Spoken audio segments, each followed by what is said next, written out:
If you're looking for an awesome product at a great price, be sure to check out the link in the description. The Myanmar junta has officially lifted the state of emergency, paving the way for anticipated elections in December, a move shadowed by significant controversy and uncertainty. This decision, signaling a shift in the nation's political landscape, comes after the military's seizure of power in February 2021, which ousted the civilian government led by Aung San Suu Kyi and plunged the country into a devastating civil war.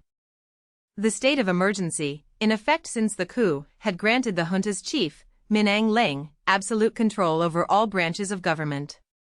Now, with the emergency lifted, the junta is touting the upcoming elections as a transition towards multi-party democracy.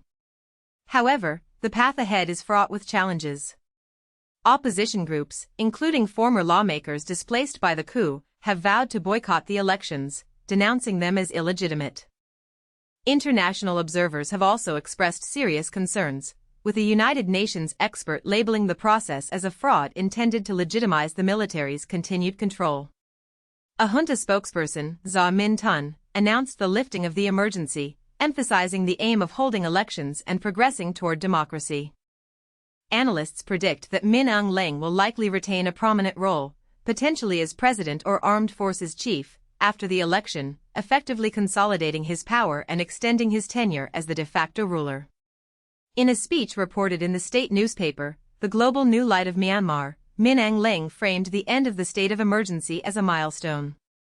He described the current period as the start of a second chapter, highlighting the forthcoming December elections and the commitment to enabling all eligible voters to participate. Despite the rhetoric, the exact date for the elections remains unconfirmed. The junta has begun registering political parties and conducting training sessions on electronic voting machines. Concurrently, the military government has enacted a law imposing prison sentences of up to 10 years for any speech or protests deemed to destroy a part of the electoral process, a move that has raised further concerns about the fairness and freedom of the elections.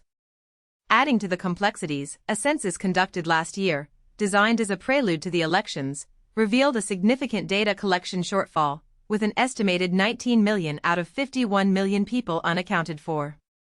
This deficiency, attributed to significant security constraints, underscores the limited reach and potential impact of the elections amidst the ongoing civil war. Furthermore, the upcoming elections are anticipated to be met with resistance from rebel groups, with analysts predicting potential offensives as a demonstration of their opposition. In an attempt to influence the outcome, the junta has initiated a program offering cash rewards to those willing to surrender their arms and return to the legal fold in the lead-up to the vote. The situation in